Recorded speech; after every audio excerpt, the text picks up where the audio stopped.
Rain hammered the streets of New Crest City in silver sheets, turning the sidewalks into mirrors that reflected neon lights and lonely silhouettes.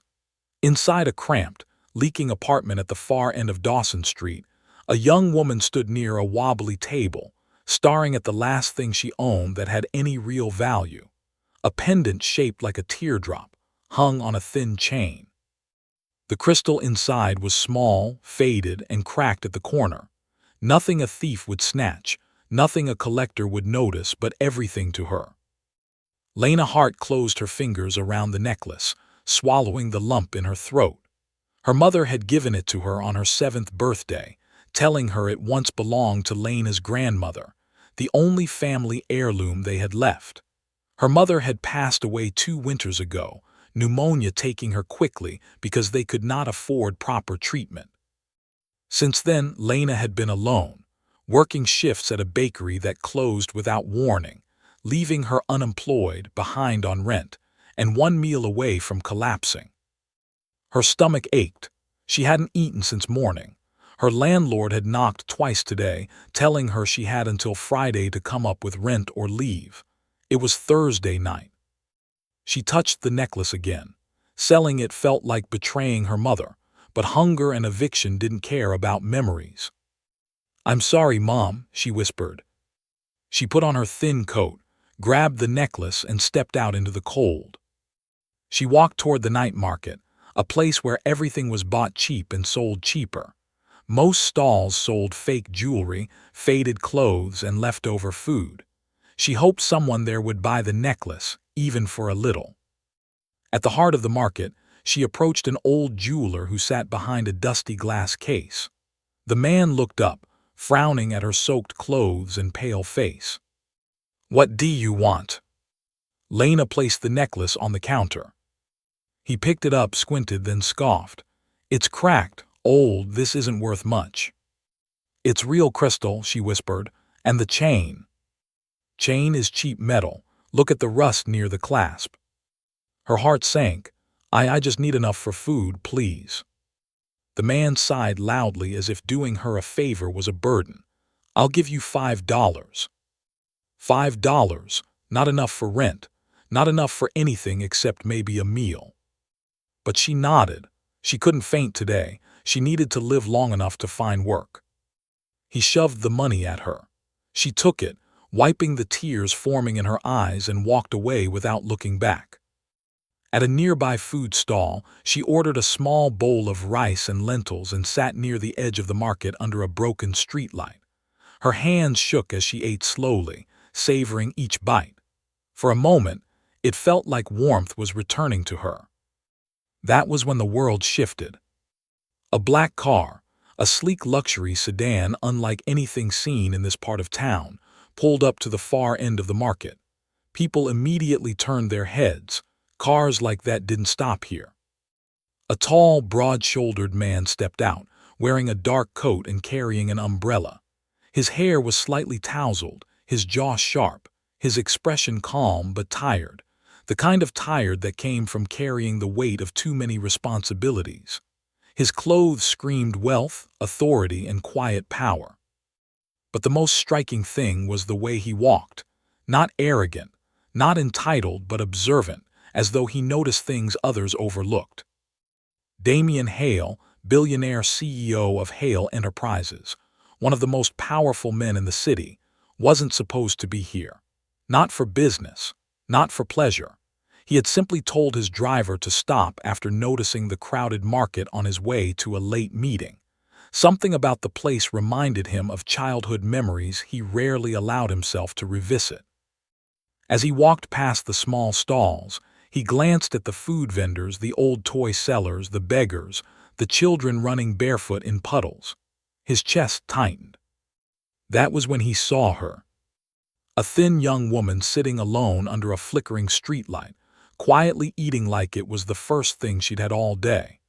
Her clothes were wet, her hair clinging to her face, and her hands shaking slightly as she held her spoon. She looked exhausted, but there was something else. A dignity in the way she sat, a gentleness in her expression, even in suffering. He didn't know why he stopped walking.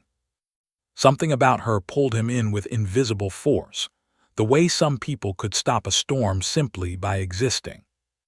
Then he noticed something else. Her neck was bare, but the faded outline of a chain remained, a small mark against her skin.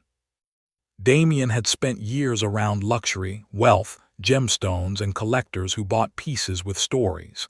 He had an instinct for these things, and he had seen her earlier, just minutes before, at the jeweler's stall. He'd observed from a distance without thinking much of it until now. She had sold her only valuable item for food. His breath hitched unexpectedly. He approached slowly. "Excuse me," he said. She startled, looking up quickly, spoon halfway to her mouth. For a moment she just stared at him, like he was a hallucination in the middle of her exhaustion. "Yes," she whispered. Damien hesitated, and that was new. He never hesitated. "May I sit?" he asked. She blinked in confusion. No one ever asked to sit with her. Most avoided looking at her altogether. But she nodded. He sat down quietly on the other side of the small wooden bench. Up close he realized she was younger than he thought, maybe in her early 20s.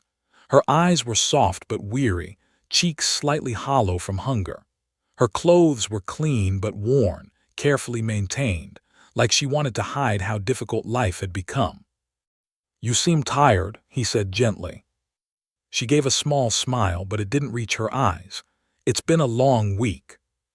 "I saw you at the jeweler's stall," he said suddenly. Her spoon froze. You saw that?" she whispered, embarrassed. "Yes," his voice softened. "It was important to you." She dropped her gaze. "It was all I had left." "And you still sold it." "I needed to eat." Her voice cracked on the last word. He stared at her for a long moment, silently stunned. Not by her poverty, he'd seen poverty before, but by the quiet strength in the way she said it. No self-pity, no begging, just a fact of survival. "What was it?" he asked softly. "A necklace, my mother." She blinked fast, trying to keep tears from falling. "It was the only thing she left me." The billionaire felt something inside him shift. He looked toward the jeweler's stall. The man was stuffing money into a box. "Wait here," Damien said, standing abruptly. "Why?" she asked, startled. "Because something that belonged to your mother shouldn't be sitting in the wrong hands." Before she could say anything, he began walking toward the jeweler. She gasped, quickly gathering her things and hurrying after him. "Sir, no, please. You don't have to." But he was already there. And what happened next stunned not only Lena, but the entire night market. Damien stopped at the jeweler's stall, his presence alone enough to make the man freeze. People nearby slowed their steps, whispering, recognizing the billionaire instantly. The jeweler blinked nervously. "See, can I help you, sir?" "You bought a necklace from that woman," Damien said calmly, pointing toward Lena, who stood breathlessly behind him.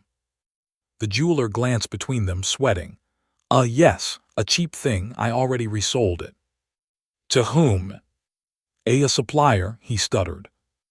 Damien didn't react outwardly, but something in his gaze became razor-sharp. "You resold it within 10 minutes of buying it." The man swallowed. I make quick trades. Small items move fast here." Damien leaned closer, voice low. "You lied." The man flinched. "Where is the necklace?" The jeweler's eyes darted. "Look, sir, it was worthless. I paid her more than it deserved." Damien's jaw tightened. "Bring it out." The jeweler hesitated, but one look at Damien's eyes told him refusing was a bad idea. He opened a drawer under the counter and took out an old cloth box. Inside it lay the necklace. Damien reached for it gently. Even in the poor light, he could see something the jeweler had missed. The crack in the crystal was superficial. The inner core shimmered faintly, an indicator of rare, vintage craftsmanship. The piece was far more valuable than the price given. He turned to the jeweler. "You bought it for $5. The man swallowed hard. "Why, yes." Damien pulled out a thick fold of bills, significantly more than the value of the entire stall, and placed it on the counter. "This is for wasting my time," he said coldly. The jeweler stared. "Sir, this is—" "Don't speak." The jeweler shut his mouth instantly. Damien turned and walked back toward Lena, the necklace held carefully in his palm. She watched him with wide, shocked eyes. "I believe this belongs to you," he said softly. Her lips parted, trembling. You bought it back." "Yes." "Why?" Her voice was barely audible. He hesitated before answering. "Because no one should have to sell the last piece of family they have left." A tear slipped down her cheek. She wiped it quickly, embarrassed. "I can't take it. I have no way to repay you." "I didn't ask for repayment." "But—" "Lena," he said her name gently, surprising them both. "Keep it." She stared at the necklace, fingers trembling as she took it from his hand. For a long moment she held it tightly, pressing it to her chest, as though returning a missing part of herself. "Thank you," she whispered. "I don't know how to." "You don't need to," he said. "Just eat well tonight and stay warm." He began to step back, but she stopped him with a small, hesitant voice. "Wait, please. Why were you here? Someone like you doesn't usually walk through night markets." Damien gave a faint smile. "I was passing by. Something made me stop." "Something?" she asked softly. He looked at her, really looked at her. "You," he said. Her heart skipped. Before she could react, thunder rumbled overhead and the rain grew heavier. Lena's thin coat was soaked instantly. "You're freezing," he said. "I'm used to it." "You shouldn't have to be." Another pause, one that felt like a door opening between their worlds. "Come with me," he said gently, "at least somewhere dry." She stared, startled. I don't think." "I won't hurt you." His voice was warm, direct. "Just a cup of tea, somewhere safe." Her legs were trembling from fatigue. She hadn't slept properly in days. Her stomach still hurt. The cold felt like needles against her skin. She nodded slowly. He guided her to his car, opening the door for her. She hesitated before climbing in, worried she would dirty the expensive seat. He noticed and shook his head. "Please," he said softly, "you're safe." The ride was quiet. She looked out the window, gripping her necklace. Damien watched her through the corner of his eye, wondering how someone so gentle had ended up so alone. He took her to a small, quiet tea shop he owned privately. Not luxurious, not flashy, but warm and calm. Inside, the staff immediately bowed. "Mr. Hale." He nodded politely. "Please bring us 2 teas, something warm." They sat at a corner table. Lena held the warm ceramic cup with both hands, soaking in the heat like it was the first warmth she had felt in months. For a moment, neither spoke. "You haven't eaten properly in a long time," Damien finally said. She blushed. "You can tell." "Yes." She smiled faintly. "I'm trying to find work. I lost my job, rent is due, things have been a little difficult." "A little," he repeated gently. She lowered her gaze. "Lena," he said softly, "how long have you been managing alone?" 2 years, she whispered, "since my mom died." Something inside Damien cracked quietly. He admired strength, but he respected courage even more, and hers was the kind born from survival, not privilege. He felt an instinct he hadn't felt in years, maybe ever. A need to protect. He didn't know her, yet he wanted to help her. He wanted to keep her safe. When they finished tea, he asked, "Where are you staying?" She hesitated. Dawson Street." He froze. Dawson Street was known for unsafe buildings, crime, and constant evictions. "It's dangerous there," he said quietly. She shrugged. "It's all I can afford." A decision formed in his mind, swift, quiet, unshakable. "Lena," he said, "I can take you home, or I can offer you another option." Her eyes lifted slowly. What option? You need stability, he said gently. A job, a safe place to stay. Her lips parted in disbelief. You mean you'd help me find work? No, he said. I mean I will give you one. She gasped. I need an assistant, Damien said. Not someone with degrees or connections, someone honest, someone grounded, someone like you. Me, she whispered. Yes, he said firmly, if you'll accept. Her eyes filled again, hope mixing with fear. I don't know if I'm qualified. I don't want to disappoint you. You won't, he said. How do you know? He held her gaze steadily. Because you sold your last possession, with dignity, for food. And that tells me more about your character than any resume ever could. Her breath trembled. Damien stood and offered his hand. Come with me, let me help. She stared at his hand, at the warmth he offered, at the future waiting through a door she never believed she had the right to open. She placed her hand in his. But neither of them knew. That step would change everything. For both of them, the next morning was a new world for Lena. She woke in a small guest room inside a private residential building owned by Damien. After tea the previous night, he had insisted she stay somewhere safe, just for the night, while they prepared her job contract. He'd given her privacy and space, making sure she was comfortable, never crossing boundaries.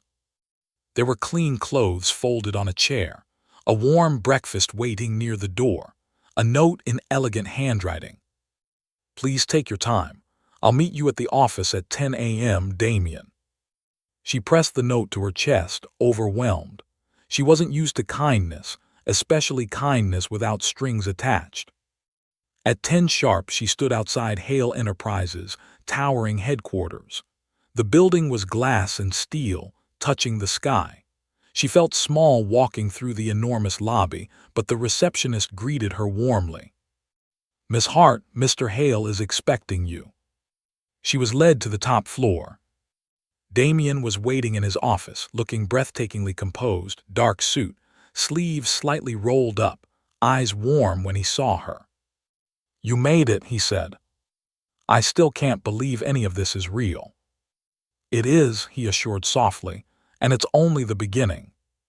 He walked her through her new tasks, organizing schedules, assisting with charity projects, coordinating meetings. Nothing overwhelming but meaningful, stable, and steady. You'll learn as you go, he told her. I'm patient. She smiled shyly. He showed her workspace, a sunlit desk outside his office with a computer, a small plant, and her name engraved on a tiny plaque. Her eyes filled again. Thank you, she whispered. Lena, he said, stepping closer, you don't need to cry. I'm sorry, she laughed through tears.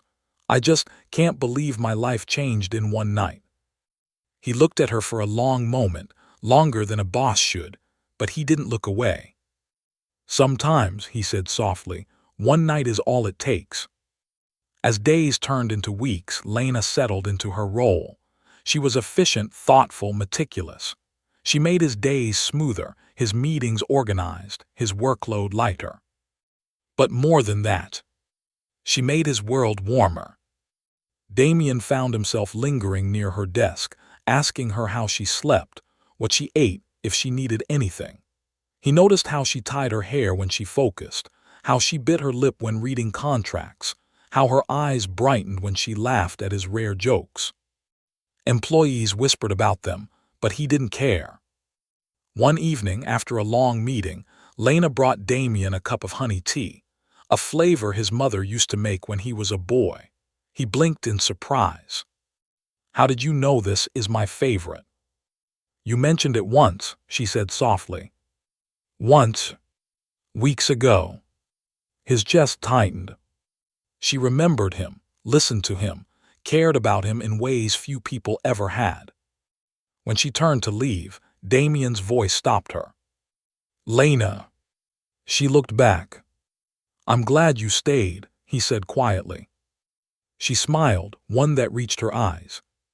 I'm glad you found me. They stood there for a moment, the silence warm, full of unspoken things. But life had more tests in store. One rainy evening, strangely similar to the night he first saw her, Lena returned from filing papers to find a woman in Damien's office. Elegant, rich, and cold-eyed. His ex-fiancée, Vivienne Royce. Vivienne shot Lena a sharp glance. Who is she? Damien stepped forward. My assistant. Vivienne scoffed. You replaced your entire executive team with a street girl, she turned to Lena cruelly. Did he pick you off a sidewalk? Lena froze, humiliated. Damien's voice turned icy. Vivienne, stop. Vivienne crossed her arms. Damien, your reputation matters. This girl, this charity case will drag you down. People already talk. Let them, he said sharply. Vivienne's eyes widened. You're defending her. Yes. That single word cut through the room like lightning. Vivienne stared at him, astonished and furious. Is that why you ended our engagement? Because you wanted someone like her? Damien took a slow breath. I ended it because we were incompatible, and because you never cared about anyone but yourself. Vivienne turned to Lena again, venom in her stare. This isn't over. She stormed out. Lena's breath shook. I'm sorry, she whispered. For what? Damien asked gently. For causing trouble, for making people talk. Lena, he stepped closer. You didn't cause anything. Vivienne and I ended long before you walked into my life. She swallowed. Still, I never wanted to be a problem. You're not. His voice softened dangerously. You're the best thing that's happened to me in years. Her lips parted. Damien. He took another step. I need to tell you something, he said quietly, but not here. That evening, he drove her to a quiet cliff, overlooking the glowing city lights. Why did you bring me here? She asked softly. He took a slow breath.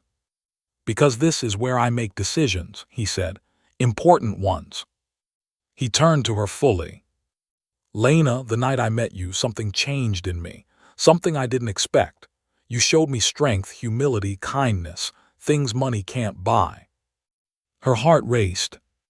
I've been trying to ignore it, he continued, but I can't. He stepped closer, breath warm in the cool air. I care about you, he whispered, more than I should. Tears filled her eyes. Damien, I don't know if I deserve any of this. You deserve the world, he said, and if you'll let me, I want to give it to you. She trembled. I'm scared. So am I, he admitted, but I don't care.